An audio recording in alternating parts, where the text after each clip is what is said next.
The dust rose in clouds behind Romy Taylor's sedan as she turned onto the gravel drive, and through the haze she could see it, the ranch house she'd grown up in, now sagging at the corners like something defeated. Paint peeled from the shutters in long strips, the porch railing listed to one side.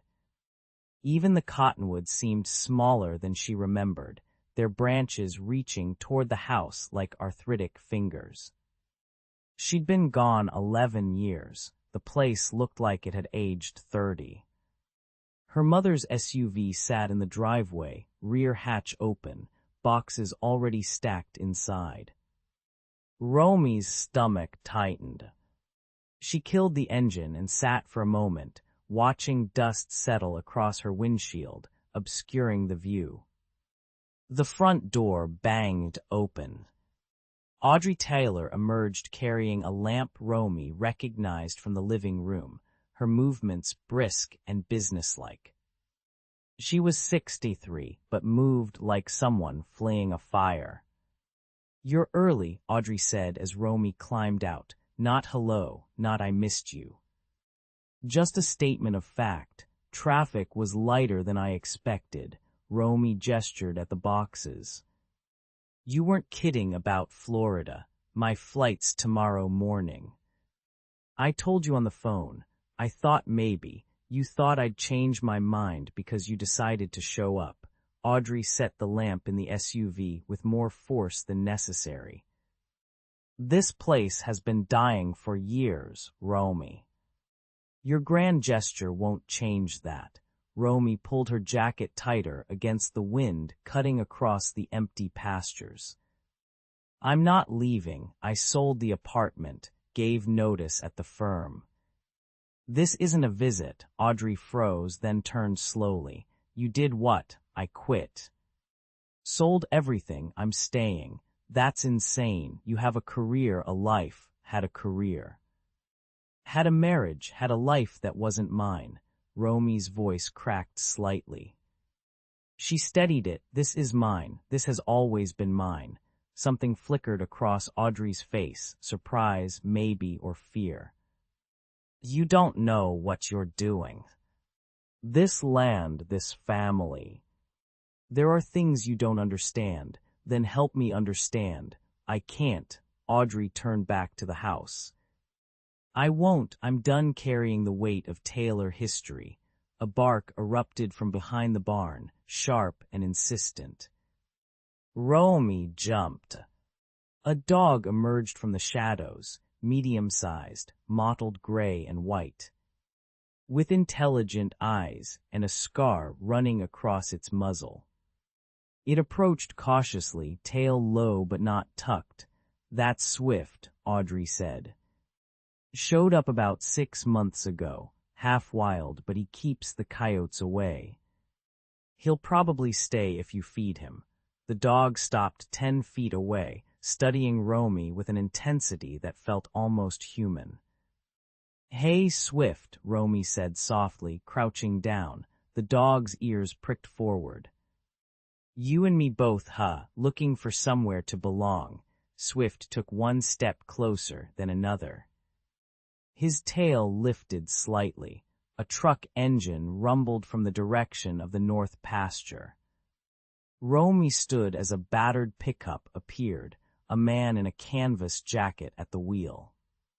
He raised one hand in a brief wave as he passed, heading toward the main road. "Who was that?" Romy asked. "Contractor I hired to fix the irrigation line. It broke again last month." Audrey's voice was flat. "Place is falling apart faster than I can patch it." The truck disappeared in a cloud of dust. Something about the driver nagged at Romy, the set of his shoulders, maybe, or the shape of his profile, but the moment passed. By late afternoon, Audrey was gone. Romy stood in the empty house, listening to the silence. It pressed against her eardrums like water. The furniture sat under dust covers like ghosts. The floorboards creaked under her weight, and every sound echoed. She needed supplies, dog food for Swift, groceries, something to make this place feel less like a mausoleum. The drive into town took 20 minutes on empty roads. Morgan Creek hadn't changed. Same gas station, same diner, same feed store with the faded sign. Romy parked outside the general store and pushed through the door. A bell chimed. Two women at the counter stopped talking and turned. Romy recognized one, Sarah Brennan, who'd been 2 grades ahead in high school. "Romy Taylor," Sarah said slowly. "Heard you might be back. News travels fast." In Morgan Creek, Sarah's smile didn't reach her eyes.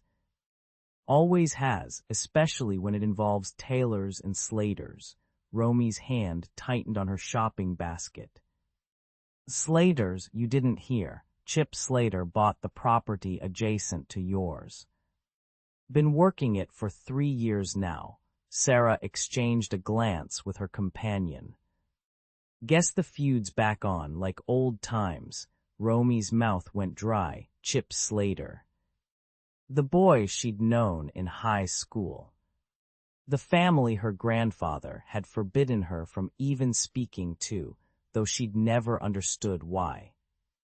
That had been him in the truck, she was sure of it now.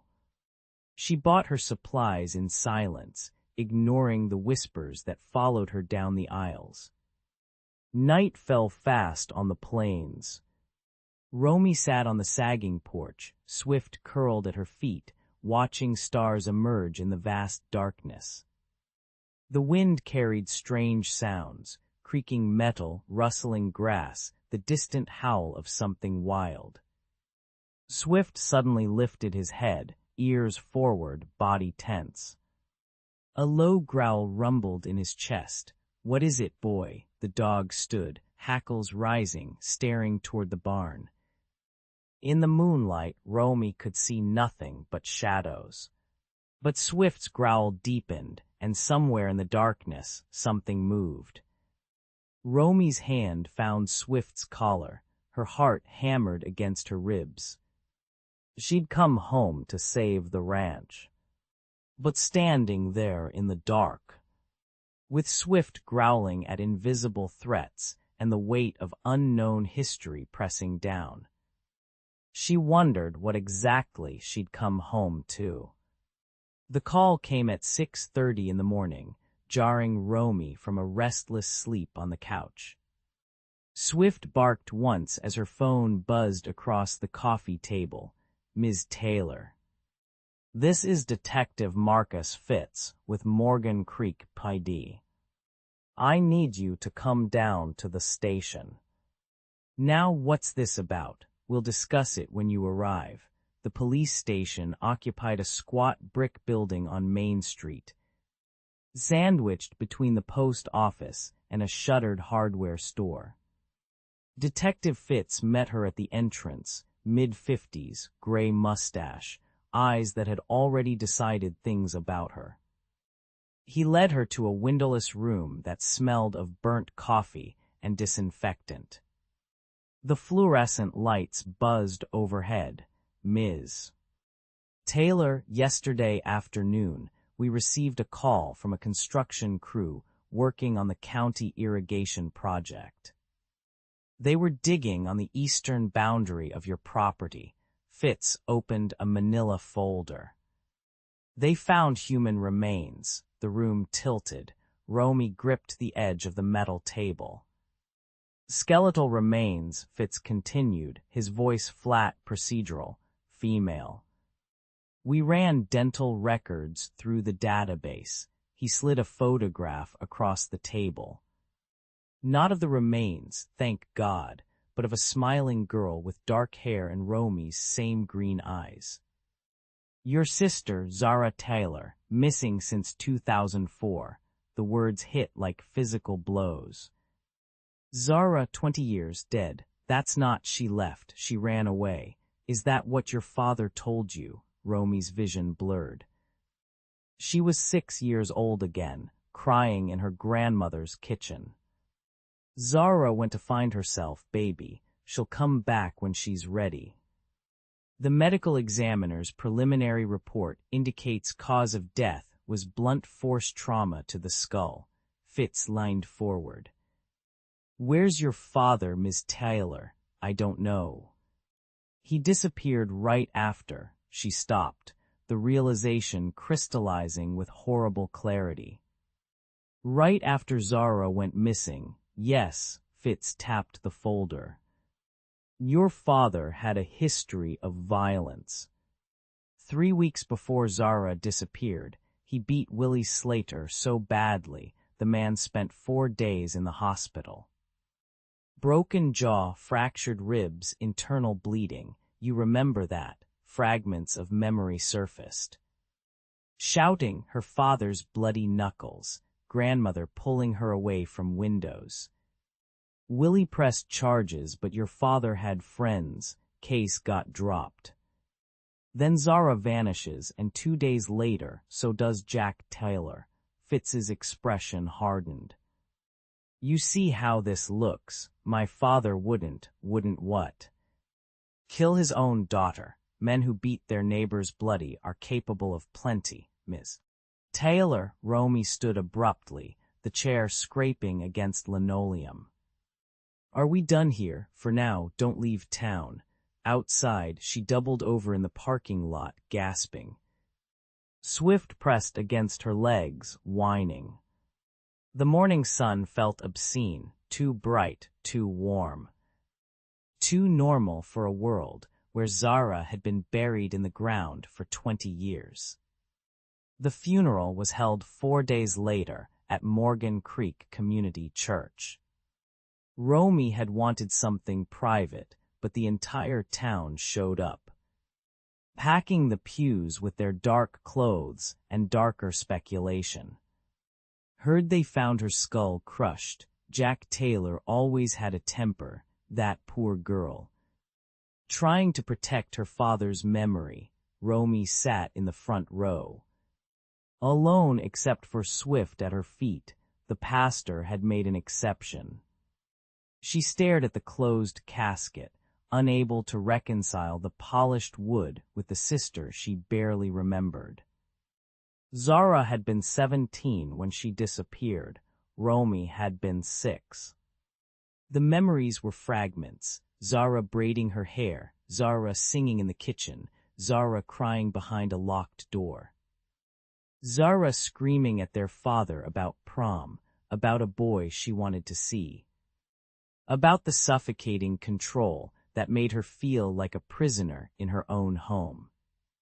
During the reception in the church basement, people kept their distance. They brought casseroles and condolences, but wouldn't meet her eyes. The judgment was palpable. She was Jack Taylor's daughter, tainted by association. Chip Slater appeared at her elbow, holding 2 cups of coffee. Up close he was weathered and solid, with kind eyes that crinkled at the corners. Romy, I'm sorry about your sister. She accepted the coffee, surprised by the gesture. Thank you. I know things are complicated between our families. But if you need help with the ranch work, I'm right next door. It's a lot for one person.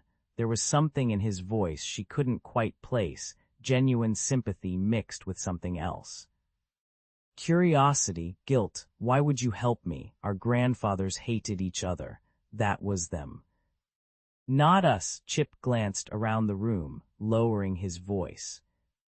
Besides, whatever happened 20 years ago, you were just a kid. You deserve to know the truth. You think my father killed her. I think everyone's got their theories. But theories aren't facts. He handed her a business card. Offer stands. Ranch work, moving equipment, whatever you need. That night, exhausted and hollowed out, Romy couldn't face the empty house. She wandered through rooms that felt haunted by absence, ending up in what had been Zara's bedroom. The furniture was gone, but the wallpaper remained, faded flowers on cream background. She almost missed it. The baseboard in the corner near the closet sat slightly crooked. When she pressed it, a section popped free, revealing a shallow space behind the wall. Inside was a leather-bound journal, its pages yellowed with age. Romy carried it to the kitchen, hands trembling. She opened it under the harsh overhead light. May 3, 2004. Dad found out about Danny. He went crazy, said no daughter of his would date a Slater. He doesn't understand. Danny's not like our families. He's different. We're going to run away together. I can't live like this anymore. Danny's. Willie Slater's son. The pieces clicked together with sickening clarity. Romy turned the page, desperate to understand what had happened to her sister.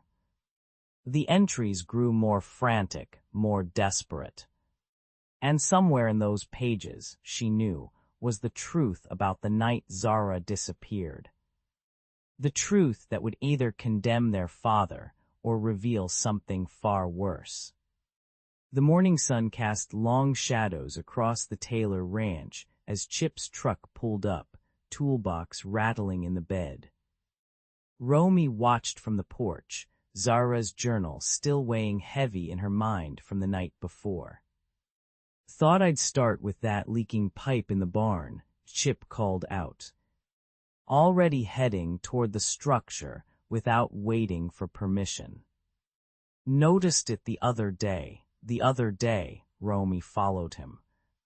When were you here? Oh, you know, around. He smiled, but it didn't reach his eyes.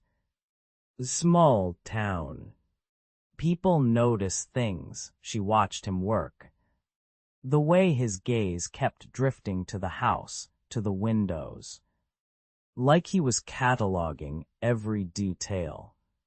His helpfulness felt calculated, performative.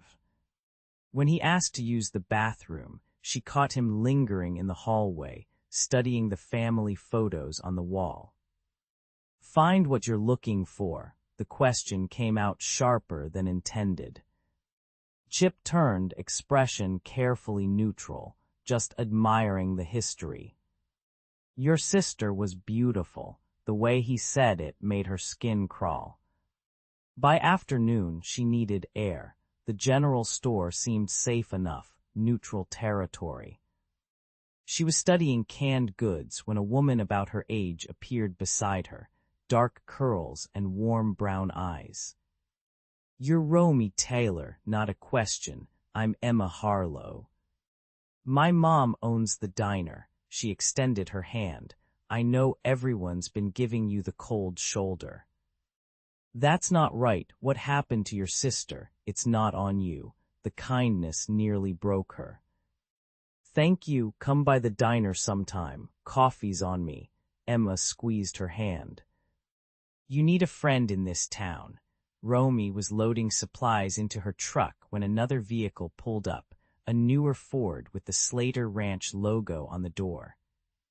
The man who stepped out stole the breath from her lungs. Tall, lean muscle earned from hard work, with sun-streaked brown hair and eyes the color of summer sky. He wore work jeans and a faded denim shirt, sleeves rolled to reveal tanned forearms. When he smiled, something shifted in her chest. Heard you might need some feed. He gestured to the bags in his truck bed. We had extra. I can pay, not asking you to. He extended his hand. Brody Slater. His palm was warm, calloused. The handshake lasted a moment too long. Romy Taylor, I know. His voice dropped lower. I'm sorry about your sister. About all of it. Your family thinks my father killed her. My family thinks a lot of things. He held her gaze. I prefer to make up my own mind. They stood there in the parking lot, something electric humming between them. Dangerous, impossible, Brody, the sharp voice cut through the moment. Patricia Slater materialized from the store, face tight with fury. Get in the truck. Now, Mom, I said now. her eyes fixed on Romy like a hawk spotting prey. "Stay away from my son," Brody's jaw clenched. "I'll see you around, Romy." Patricia waited until he drove off before stepping closer. "Listen carefully. I don't care what your father did or didn't do. But Slaters and Taylors don't mix. They never have, they never will. You keep your distance from Brody, or you'll regret it." The threat hung in the air long after she left. But Brody showed up 2 days later at sunset, hat in hand. "Thought you might want to see the property from horseback." Best way to know the land. She should have said no. Instead, she saddled up. They rode through golden fields, the horses moving easy beneath them. Brody pointed out landmarks, the creek where he'd learned to fish, the ridge where eagles nested. He told her about growing up here, about his father's death when he was 15. About taking over ranch responsibilities too young.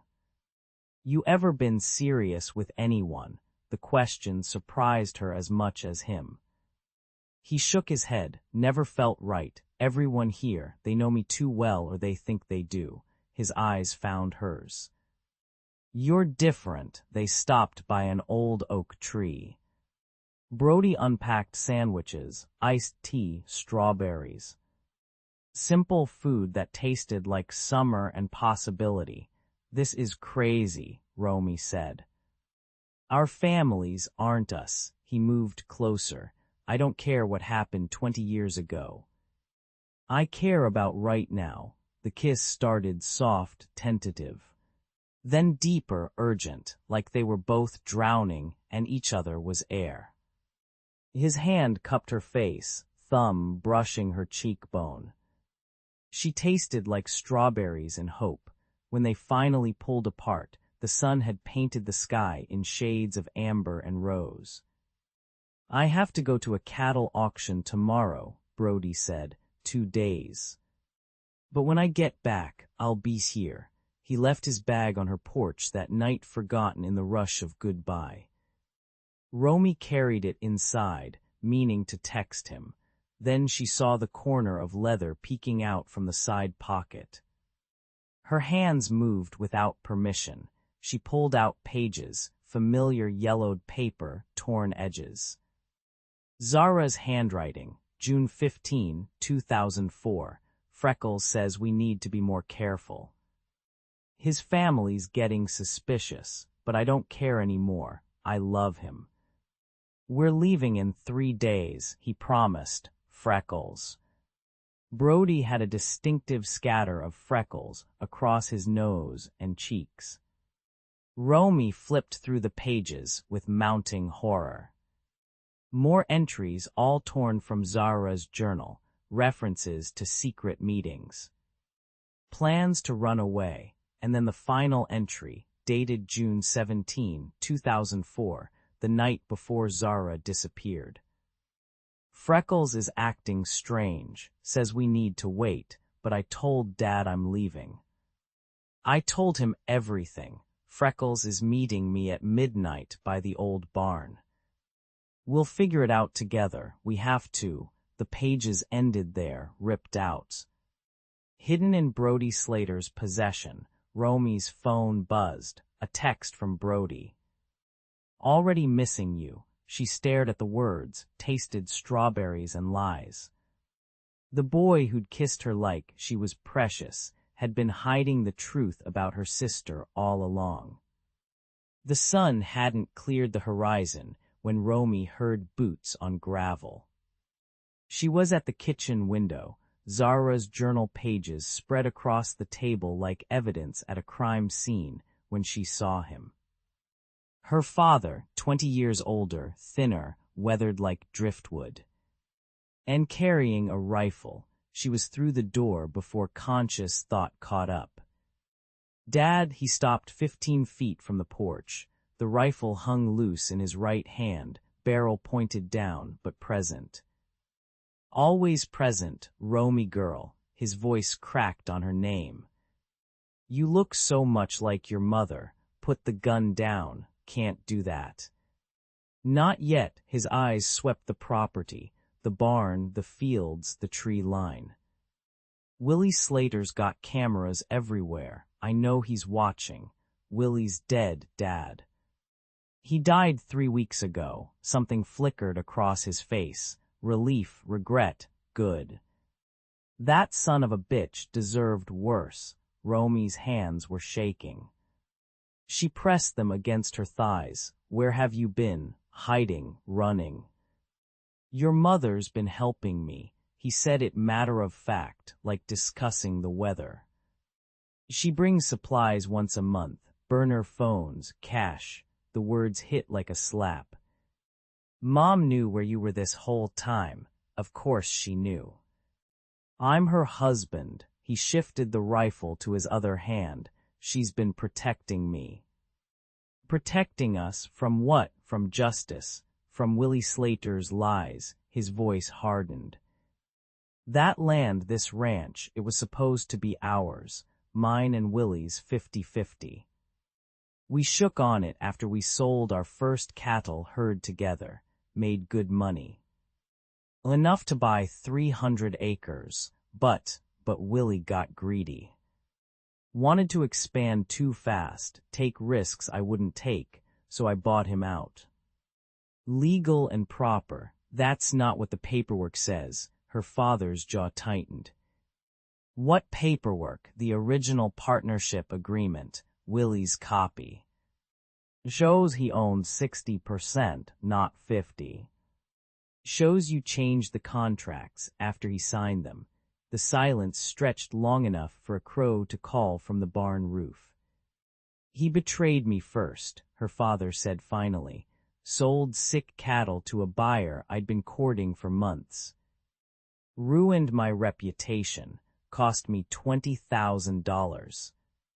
I did what I had to do to survive. You stole his land. I took what I'd earned.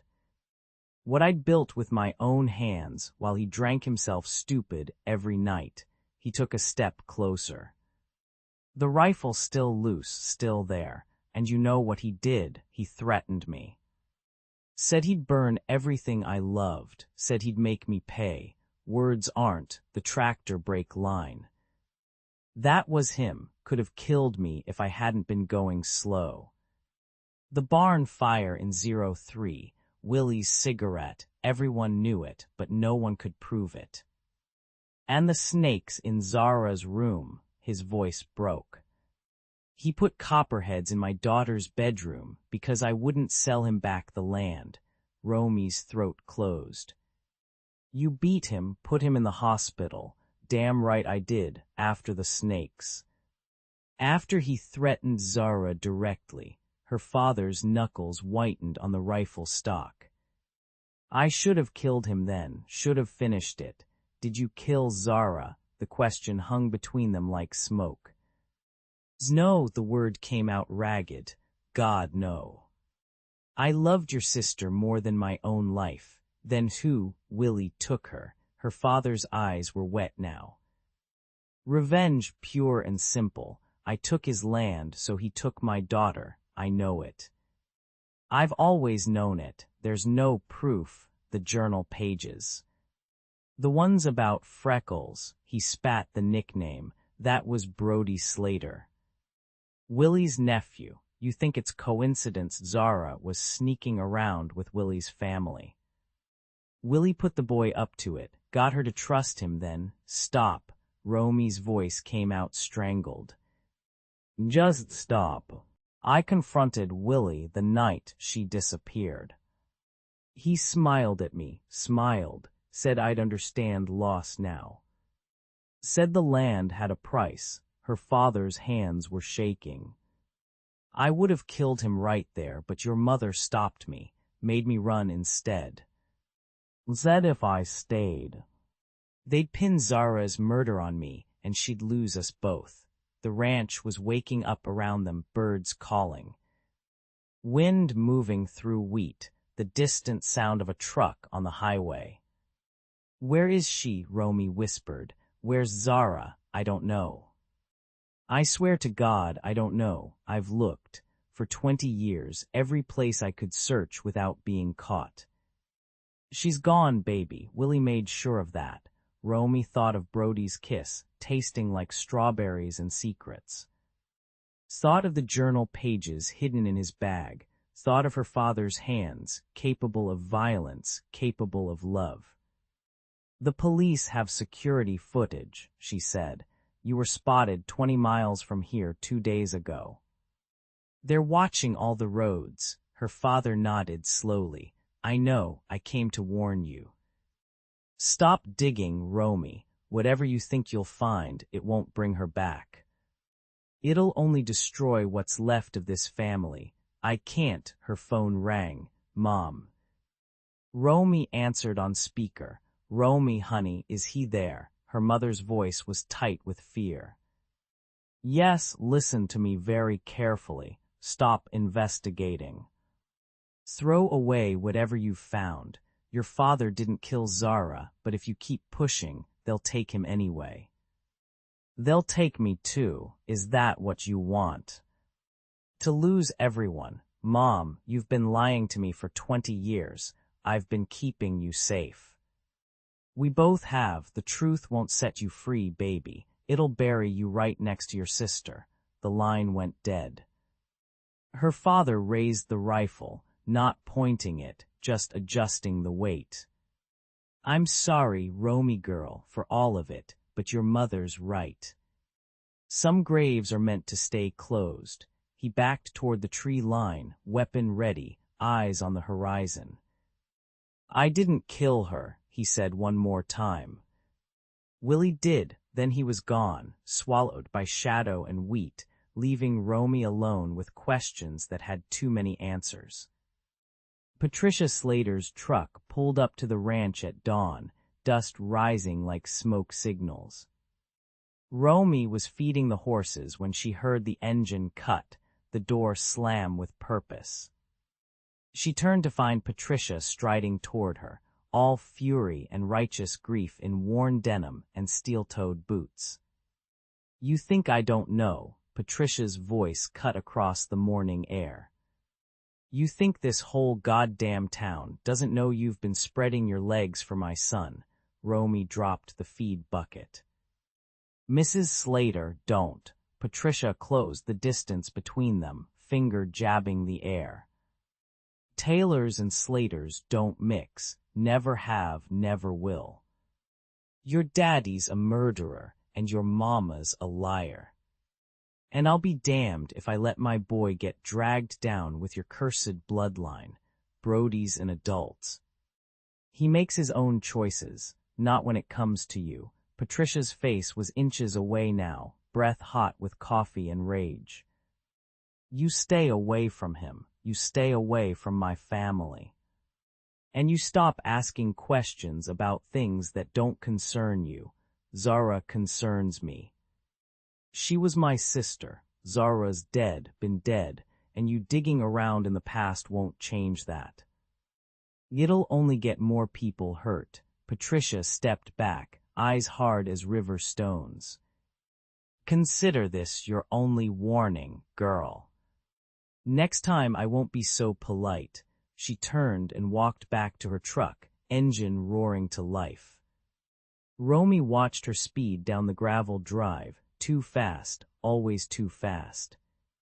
The truck reached the main road, tires squealing as Patricia took the turn.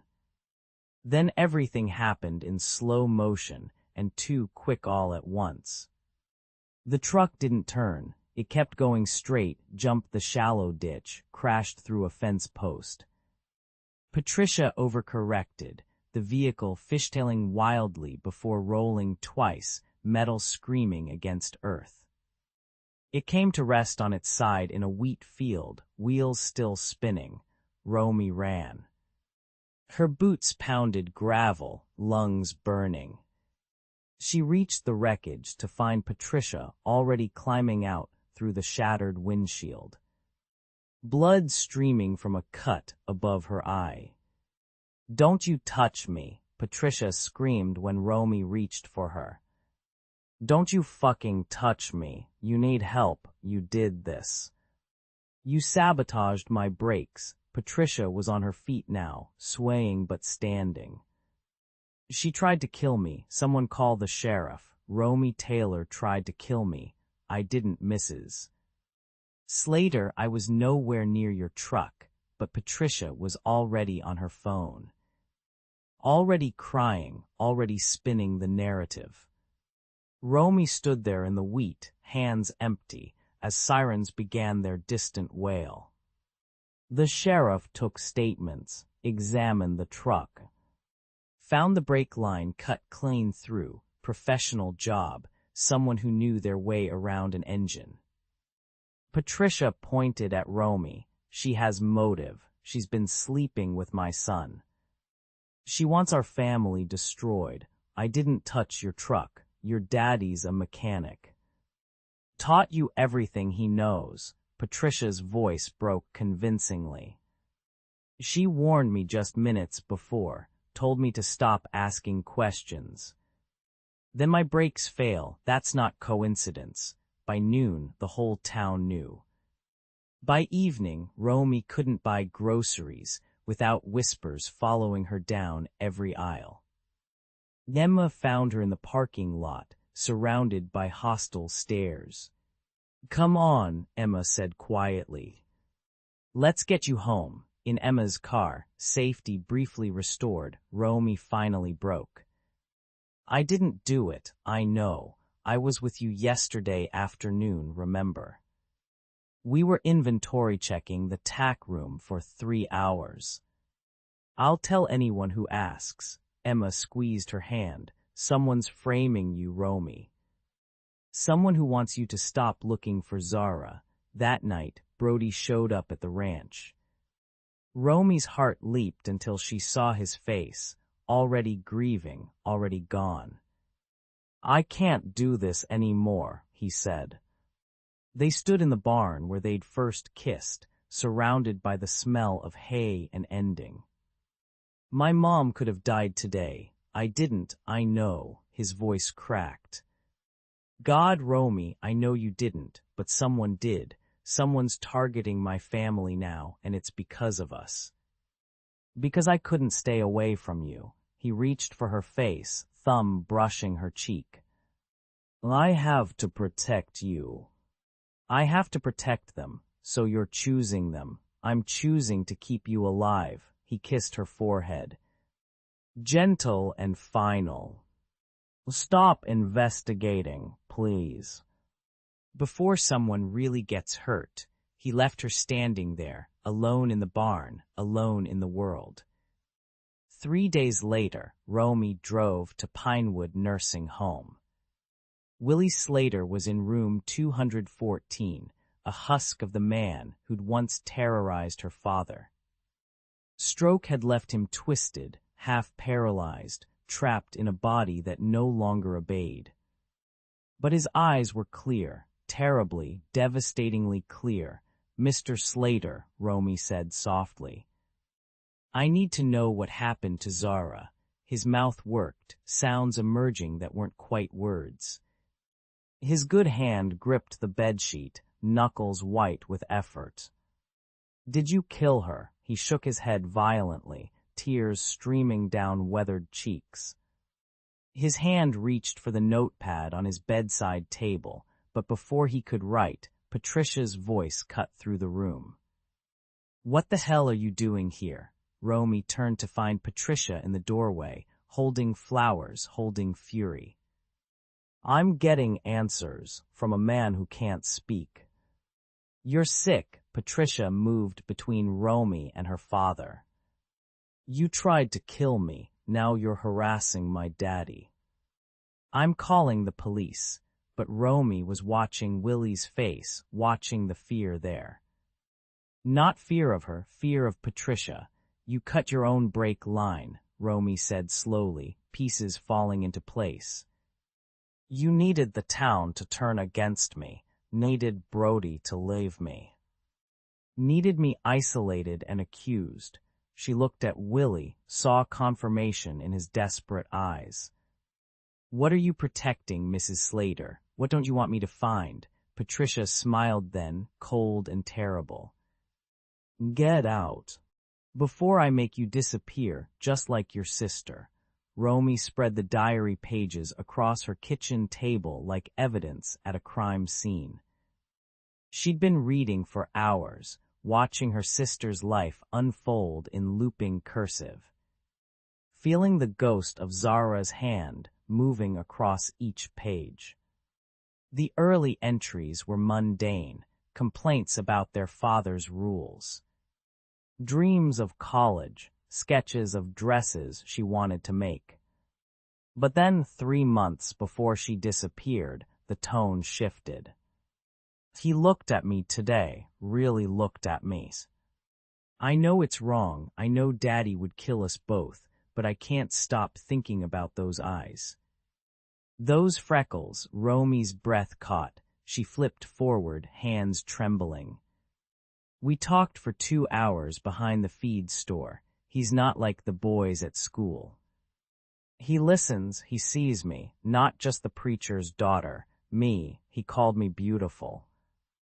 I wanted to cry. Freckles came to my window last night. We just talked, whispered so Daddy wouldn't hear. He wants to take me to prom. I told him Daddy would never allow it. He said we'd find a way. God help me, I believe him. Romy pressed her palm against her chest, feeling her sister's longing like it was her own. She'd been so young, 17 and desperate for something beyond their father's suffocating control. Daddy caught me writing a note to him today. Didn't read it, thank God, but he knows something's different. He keeps watching me with those eyes that see everything. I'm being more careful now. Freckles and I only meet at the old Miller property. It's our place, our secret. The entries grew more desperate, more detailed. Secret meetings, stolen kisses. Plans whispered in darkness. He asked me to run away with him, to New York. He has money saved, enough for bus tickets and first month's rent. I said yes. We leave after graduation. Just 2 more months and I'll be free. We'll both be free. Romy wiped her eyes, but the tears kept coming. Her sister had been in love, had been planning a life, a future, an escape. Prom is tomorrow. Freckles wanted to take me properly, walk me through the front door like I deserve. But Daddy said no dances, no boys, no worldly corruption. So we're doing our own prom, just us, at our place under the stars. He's bringing music. I'm wearing the dress I made in secret. Tomorrow night I get to be normal, just for a few hours. The next entry was dated 3 days later. It was perfect. The most perfect night of my life. We danced, we kissed. He told me he loved me. I told him I loved him too, and I meant it. 2 more months and we're gone. 2 more months and I never have to pretend again. But then a week before she disappeared, Daddy's been in my room. I know he has. Things moved. My diary wasn't where I left it. Did he read it? Does he know? I'm being so careful now. Freckles says we should leave sooner. I'm scared, but I'm more scared of staying. Romy's hands shook as she reached the final entries. Freckles came to my window last night, said he had a bad feeling. Wants us to leave this weekend, but I can't just disappear without saying goodbye to Romy. She's just a baby, she won't understand. I need to find the right words. He knows. I saw it in his face at breakfast, the way he looked at me. The way he asked about my plans. He knows. Freckles and I are meeting tonight. We have to decide, run now or risk waiting. I'm so scared, but I'm not backing down. I'm not spending my life in this prison. Tonight, everything changes. That was the last entry, the last words her sister ever wrote. Romy sat in silence, the diary pages swimming before her eyes. Then she stood, grabbed her keys, and drove to Chip's farm. She found him in the barn, same as always, fixing something that didn't need fixing. He looked up when she entered, and the guilt on his face told her everything. "Freckles," she said quietly. The wrench fell from his hands, clattering against concrete. "Romy, she called you Freckles, in her diary. All those entries about her secret boyfriend, about running away to New York. About the prom you threw for her," Romy's voice cracked. "It was you." Chip turned away, shoulders hunched like he was trying to make himself smaller. "I cared about her. God, I cared about her so much. You were going to run away together. She deserved better than this town. Better than your father's rules and everyone's judgment." He gripped the workbench, knuckles white. "She was brilliant and beautiful, and she wanted to design clothes and see the world and," his voice broke. "She wanted to live." What happened that night? The last night she wrote in her diary, "Romy, please tell me I can't." He spun around, and she saw tears streaming down his face. Saw the freckles she'd never noticed before. "I can't tell you what I don't know. She was supposed to meet me at our place, the old Miller barn, but she never came. I waited for hours. I thought maybe she'd changed her mind, gotten cold feet." He slid down the wall, buried his face in his hands. "I should have gone to your house, should have checked on her. But I was scared of your father, scared of what he'd do if he caught us. He found out about you. I know that now." "I've always known." Chip looked up at her, devastated. "The next morning, when they said she was missing, I knew. I knew he'd done something, but I had no proof, no evidence.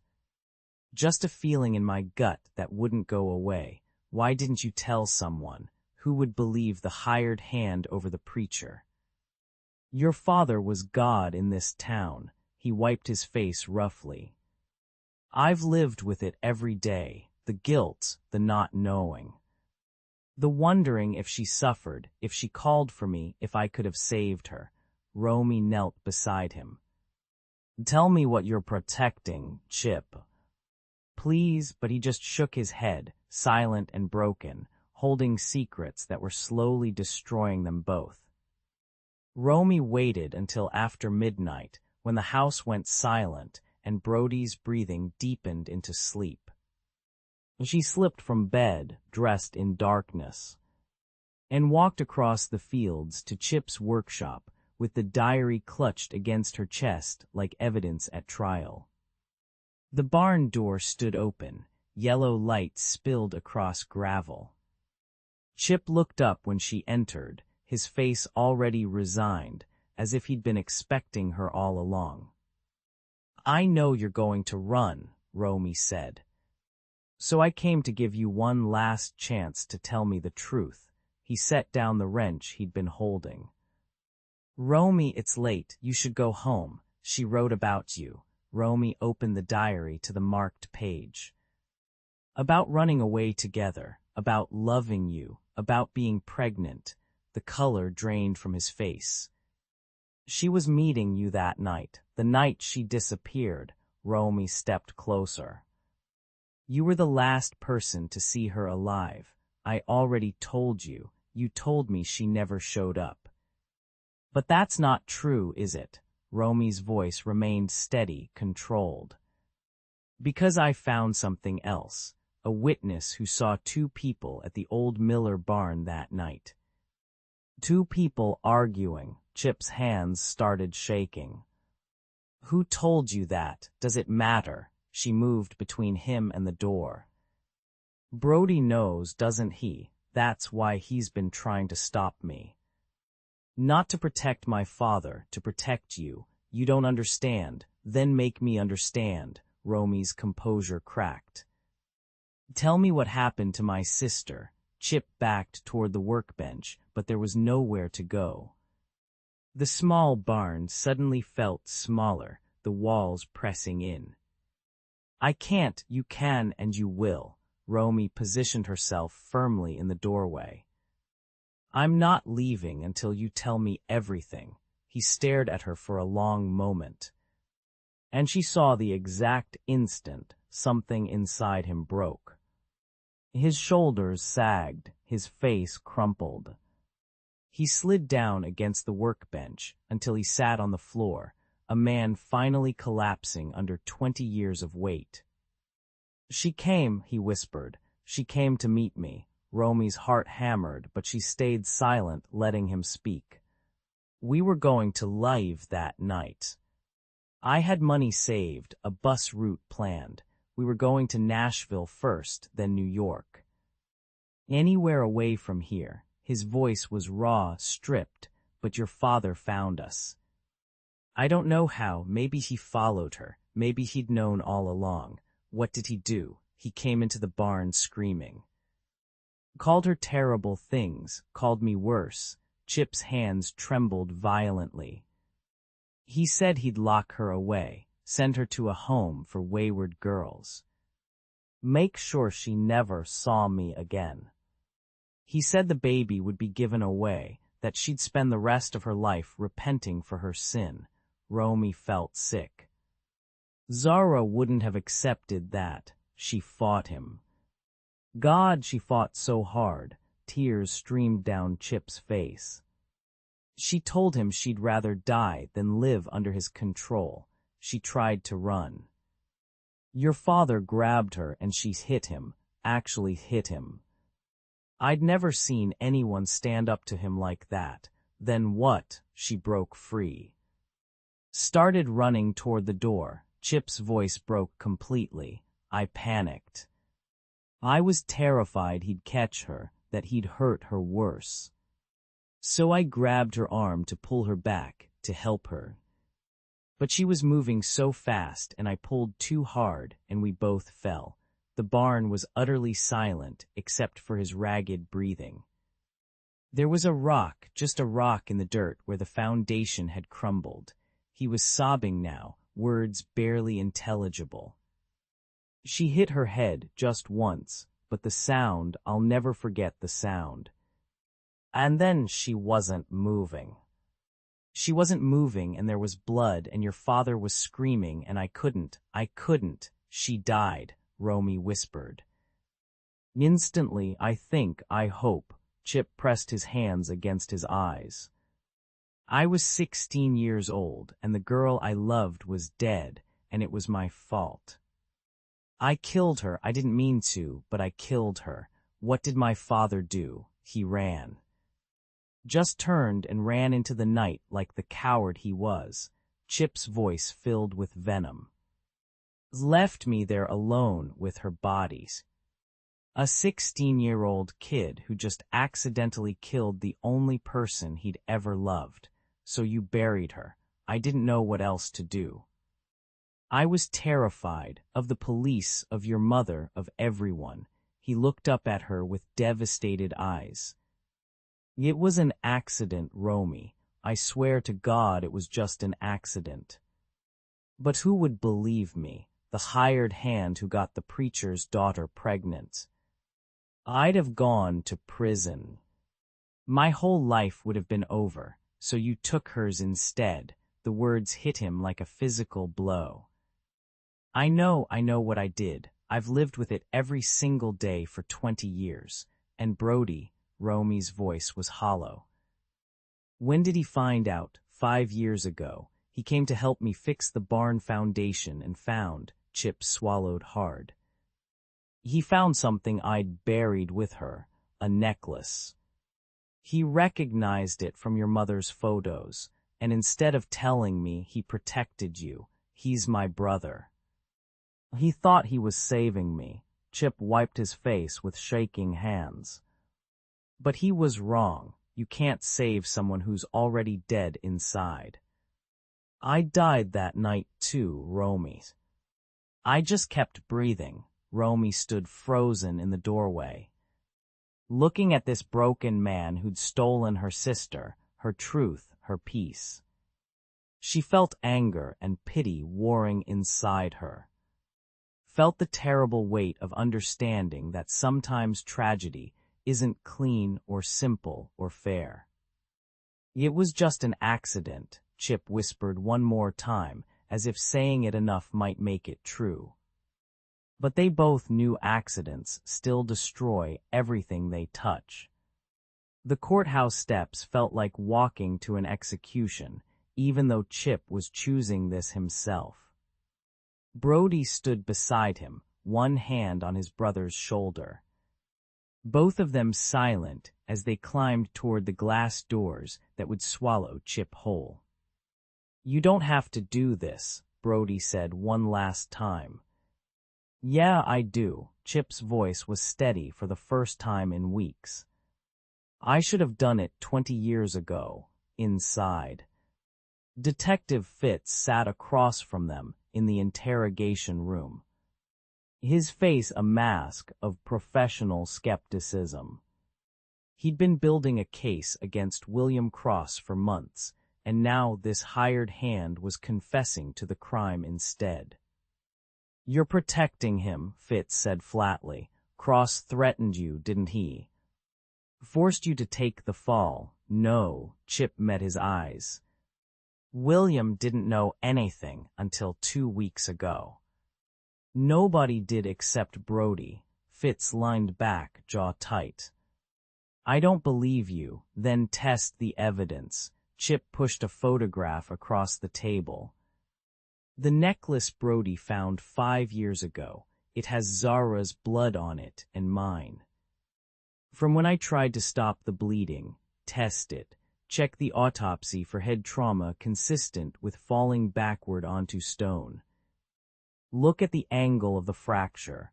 The detective's expression didn't change, but something shifted in his eyes. "It took 3 weeks for the forensics to come back. When they did, the science told the story Chip had been carrying alone. Blunt force trauma to the back of the skull, angle consistent with a backward fall. Blood spatter pattern matching sudden arterial spray from impact, not assault. Zara's own pregnancy hormones in her system, confirming everything.